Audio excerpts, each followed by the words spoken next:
दिखाई देगा। आप किस पशु को रिपीटर कहना चाहेंगे? कौन सा पशु रिपीटर होता है? पशुओं में एआई करते हैं तो उसका सही टाइम आप क्या मानने की सही टाइम ये होता है पशु का एआई करने का? हाँ साथियों नमस्कार। आज हम सबसे मेन टॉपिक जो कि आज हमारा जो फार्म हम करते हैं उसमें पशुओं में सबसे बड़ी प्रॉब्लम आती है पशुओं के अंदर रिपीट की। रिपीट पशु क्यों होता है, पशुओं की एआई का सही टाइम क्या होता है, वो सारी चीज़ के क्वेश्चन हमारे जो डॉक्टर साहब हैं डीके शर्मा जी हैं, स्पेशलिस्ट गायनी के हैं, आज आपको प्रॉपर तरीके से बताएंगे और इस चीज़ के बारे में बताएंगे कि पशु में एआई कब करनी चाहिए। तो डॉक्टर साहब नमस्कार। नमस्कार जी। तो डॉक्टर साहब ये किसानों को इस बारे में बताएं जरा। बिल्कुल, ये सुनील जी, ये रिपीट ब्रीडिंग प्रॉब्लम एक किसान के लिए बहुत बड़ी समस्या है जो कि उसके आर्थिक हानि का कारण बनती है, क्योंकि अगर पशु रिपीट होता रहेगा तो उसका अगला ब्यात उतना ही आगे से रखता रहेगा है। तो जैसे कि हमने बताया था कि ये रिपीट ब्रीडिंग का मुख्य कारण होता है कि वो सही समय पर एआई का ना होना, और उसके लिए किसानों को भी हम सलाह देते हैं कि वो हम जैसे हमारे बुज़ुर्ग भी गांव में कहते थे कि टूटते आमे में अगर एआई करोगे या प्राकृतिक संभोग करवाओगे सफलता तभी मिलेगी, अर्थात पशु गर्भित तभी होगा। लेकिन वो टूटते आमे की पहचान किसान को करनी पड़ेगी, क्योंकि वो किसान उसके पास रहता है, हर समय उसके लक्षण ऑब्जर्व करता है और उन लक्षणों में जो सबसे सटीक लक्षण है। हालांकि किसान को पता ज़्यादातर मोटे तौर पे जब वो बोलने लग जाती है, बेलोइंग साउंड कहते हैं, उस समय पता लगता है, लेकिन वो केवल एक लक्षण है, वो मात्र मध्यकाल में लगातार जारी रहेगा। वो एआई करने, मध्यकाल का तो लक्षण है लेकिन एआई करने का उचित लक्षण नहीं माना जा सकता। और उचित लक्षण के लिए हमने बताया था कि जो उस समय म्यूकस डिस्चार्ज निकलता है वल्वर लिप्स से या पूंछ पे लगा रहता है, उसका गुणवत्ता देखना, और उसकी गुणवत्ता के लिए हमने बताया था कि वो किसान के लिए लंबा, पतला, पारदर्शी, रंगहीन, गंधहीन वो अगर डिस्चार्ज है तो वो एआई करने का उचित समय है।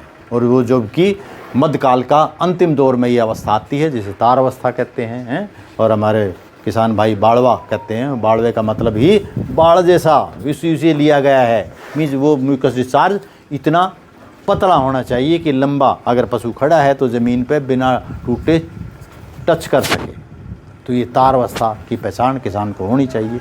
और ये एआई वर्कर को, आप लोगों के लिए भी ये संदेश है कि आप उसी समय अगर एआई करेंगे तो ये आपकी सफलता आपको भी निश्चित मिलेगी। इसमें डॉक्टर साहब जो आप पशुओं में एआई करते हैं तो उसका सही टाइम आप क्या मानने की सही टाइम ये होता है पशु का एआई करने का? हाँ बिल्कुल, तो सुनील जी बिल्कुल ठीक है कि अगर मोटे तो बहुत मोटा मोटा हिसाब है किसान के लिए, अगर वो पशु गाय और भैंस हीट में एएम के टाइम में आती है, मीन्स मान लो एएम का मतलब 6, 7, 8, 9 बजे अगर सवेरे का है तो वो मान लो दोपहर को 12 बजे पशु हीट में 12 बजे आ गया वो हाँ। कब एआई करेंगे उसकी? वो असली समय तो उसका रात को 12 बजे होगा। रात को 12 बजे होगा। तो रात को 12 बजे डॉक्टर साहब को एआई वर्कर तो नहीं मिलता? हाँ नहीं, हरियाणा सरकार ने ये सुविधा दे रखी है कि वहाँ 24 घंटे की सुविधा मिलती है। हाँ, लेकिन चलो उसको नहीं मिल सकती तो कम से कम 10 घंटे बाद उसकी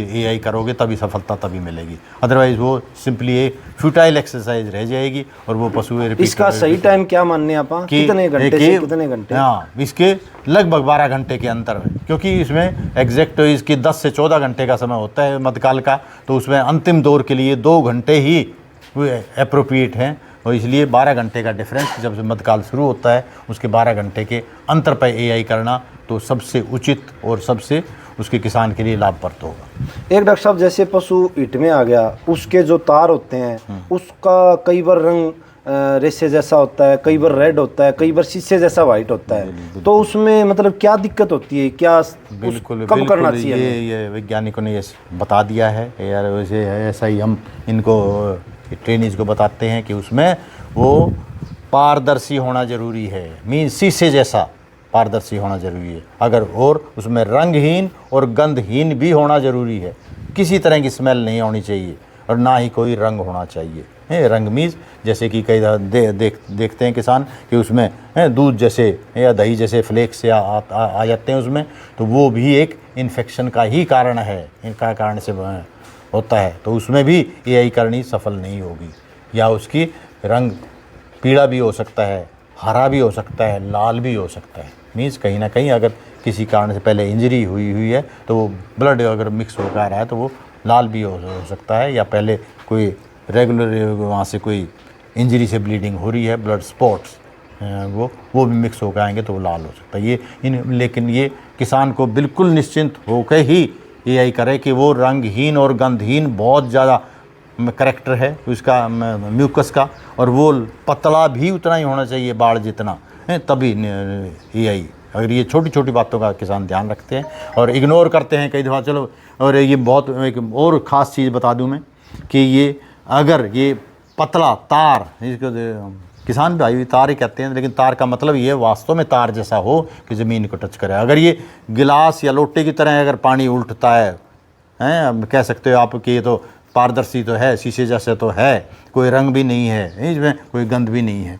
अगर वो उसका अगर तार भी नहीं है तब भी गर्भित होने के कोई चांस नहीं है। अर्थात उसका तार होना ज़रूरी है। एक डॉक्टर साहब, जैसे कई किसान भाइयों के कमेंट आते हैं कि एआई करवाई थी हमने, वो पशु कंसीव नहीं हुआ, और उसके बाद हमने सांड से करवाई, उससे हो गया। मतलब इसमें क्या सोच माने, मतलब इसमें कुछ अंतर होता है क्या एआई में, इसमें नेचुरल में? नहीं सुनील जी, कोई अंतर नहीं है। दुनिया के सारे हैं लगभग 200 देश एआई, बढ़िया कौन सा रहता है? एआई बढ़िया एआई ही रहती है, लेकिन वो हमारे ट्रेंड एआई वर्कर से करवाएं, क्योंकि ट्रेंड एआई वर्कर को पता है कि किस समय हमें एआई करनी है, और उससे गर्भित होने के चांसेस ज़्यादा से ज़्यादा रहते हैं। उनको पता है कि उसमें है, क्योंकि अगर सांड के पास ले जाएंगे तो वो मध्यकाल के शुरुआती दौर में भी वो तो मीटिंग कर देगा, लेकिन कोई ज़रूरी नहीं अगर शुरुआती दौर में करेंगे तो वो एआई सफल हो या प्राकृतिक संभोग भी सफल हो। तो उससे डॉक्टर साहब कोई जैसे इन्फेक्शन होने के चांसेस एआई से होते हैं या नेचुरल से होते हैं? ना, जैसे पशु में कई बार इन्फेक्शन हो जाता है। पशु में अगर वो प्राकृतिक संभोग से ज़्यादा चांसेस हैं इन्फेक्शन होने के, क्योंकि उसकी सांड का इधर ऐसा कोई वो रेगुलर चेकअप नहीं होता। अगर गांव में अकेला है या किसी बंदेल भी अगर झोटा है तो भी उसका नहीं पता लगता कि कहाँ से इन्फेक्शन हो जाएगा। लेकिन एआई वर्कर हमारे उनको ट्रेंड है, उनको पता है कि कैसे उसको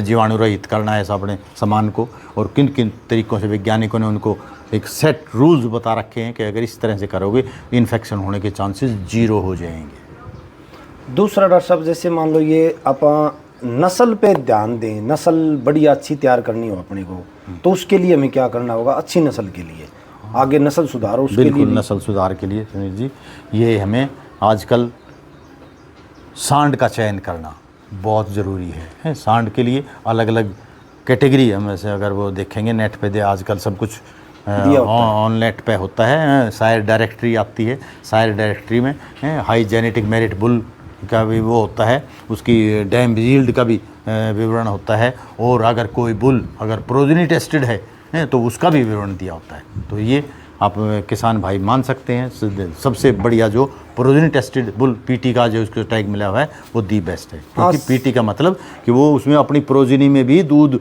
ट्रांसफ़र करने के जीन ट्रांसफ़र कर रहा है। हाँ, मतलब इसमें ये भी हो सकता है जैसे मान लो आज हम कोई अच्छा सांड है उसको हम दूर लेके नहीं जा सकते, उसका हम सीमन के द्वारा हम कहीं भी एआई के द्वारा कहीं भी जाकर नस्ल सुधार पे भी विशेष ध्यान दे सकते हैं इसमें। बिल्कुल उसके, क्योंकि यार उन्हें पता है कि हमें उसकी माँ ने इतना दूध दिया था और वो जीन उसका रिकॉर्ड होता है सारा, और वो टेस्ट किया होता है उसमें सीमेंट बैंक पर उसी को रखते हैं। तो जैसे डॉक्टर साहब आज के दिन जैसे एआई करते हैं उससे जैसे बच्चियाँ पैदा होती है, वो क्या सिस्टम होता है? बिल्कुल सुनील जी, ये भी एक एआई का ही एक उच्च रूप है। एआई की उच्च तकनीक है जिसे सेक्स सॉर्टेड सीमन का प्रयोग कहते हैं। इसमें है वो हालांकि उसी सीमन से बनाया होता है, लेकिन उसमें हम शुक्राणुओं का चयन एक मशीन के द्वारा करते हैं, जिसमें कि केवल वो बच्चियां पैदा करने वाले ही शुक्राणु हम अंदर भेजेंगे। तो उसमें चांसेस होंगे कि उसके मादा बच्चे ही आएंगे, और जो जिनका वो प्रजनन करा के अपना दुग्ध की मात्रा बढ़ा सकता है। इसमें ये फ़ायदा होता है। एक डॉक्टर साहब, जैसे आप पशु रिपीट हो रहा है बार बार, एक तो मेन चीज़ होगी एआई, एक दूसरा उसको खाने पीने पे भी ऐसा कोई फोकस करना होता है क्या कि पशु को हम ये चीज़ खिलाएंगे तो वो रिपीट नहीं होगा पशु, ऐसा कुछ होता है उसके अंदर? ये ऐसी खास बात तो नहीं कि रिपीट के लिए वो हो, लेकिन जनरली कि उसमें अगर संतुलित आहार नहीं दिया जा रहा है, किसी भी पोषक तत्व की कमी है, तो वो उसमें, क्योंकि उसने बच्चे ने अगर एक बार बच्चा अंदर बन भी गया है, उसको भी तो पोषण चाहिए। जी सर। अगर वो माँ को पोषण नहीं मिल रहा तो अंदर वो पोषक तत्व कहाँ से आएंगे? अगर किसी भी पोषक तत्व की कमी है तो वो एम्ब्रियो, जिसको हम एम्ब्रियो कहेंगे, वो जो उसकी जल्दी डेथ हो जाएगी और वो रिपीटर के रूप में किसान के लिए बाहर वो नुकसान के रूप में दिखेगा। आप किस पशु को रिपीटर कहना चाहेंगे? कौन सा पशु रिपीटर होता है? बिल्कुल, किसको कहना चाहेंगे? बिल्कुल, बहुत अच्छा सवाल है ये भी है। हालांकि रिपीटर का मतलब वो मध चक्कर का दोबारा शुरू होना, रिपीट होना। कितनी बार? हाँ, कितनी बार का हम उसको रिपीटर डिक्लेयर करेंगे जो कम से कम 3 बार एआई या प्राकृतिक संभोग होने के बाद भी गर्भित नहीं हो रहा, उसको रिपीटर। हाँ, तो उसके लिए हमने इनको बच्चों सभी ट्रेनीज को हमने बता रखा है कि हम वो कुछ उपचार करके उसको भी ठीक कर सकते हैं। तो डॉक्टर साहब ने बहुत अच्छी जानकारी दी है, बहुत बढ़िया तरीके से। एआई, आज हम पशुओं में एआई करते हैं, उसका हमें सही टाइम पता ना होना, उस वजह से हमारा पशु, मैं कहता हूँ कि 99% पशु हमारा रिपीट होता है। आज हमारा पशु 12 बजे अगर हिट में आता है तो लगभग हम किसी गांव के किसी अनुभवी डॉक्टर ना होने के कारण, अनुभवी एआई वर्कर ना होने के कारण, वो आपके पशु में 5 से 6 बजे आके एआई कर देता है, लेकिन उसका सही टाइम न होने के कारण हमारा पशु रिपीट हो जाता है। इसलिए हमें खुद को, अगर हमें डेयरी फार्म करना है, खुद को हमें एआई की ट्रेनिंग लेकर तभी हम फार्म करके और उस फार्म में हम अच्छी इनकम ले सकते हैं। क्योंकि रात को 12 बजे अगर हमारा पशु का सही टाइम अगर बैठता है तो 12 बजे कोई एआई वर्कर आपके घर पर आकर एआई नहीं करना चाहेगा, तब तक आपका फार्म फेल हो चुका होगा। लेकिन हमें फार्म करने के लिए बढ़िया तरीके से हमारी जो 90 दिन की प्रैक्टिकल ट्रेनिंग है, जिसमें पशुओं में एआई करना, पशुओं का प्राथमिक उपचार करना, ये सब सारी चीज़ें हम ट्रेनिंग में सिखाते हैं। आपको आज डॉक्टर साहब ने बढ़िया तरीके से पशु में रिपीट के बारे में आपको जानकारी दी है। आगे भी हम नई नई जानकारियाँ आपको देते रहेंगे, इसमें आप कमेंट में हमारे से जानकारी ले सकते हैं। तो साथियों, नमस्कार, धन्यवाद, सत श्री अकाल। नमस्कार जी।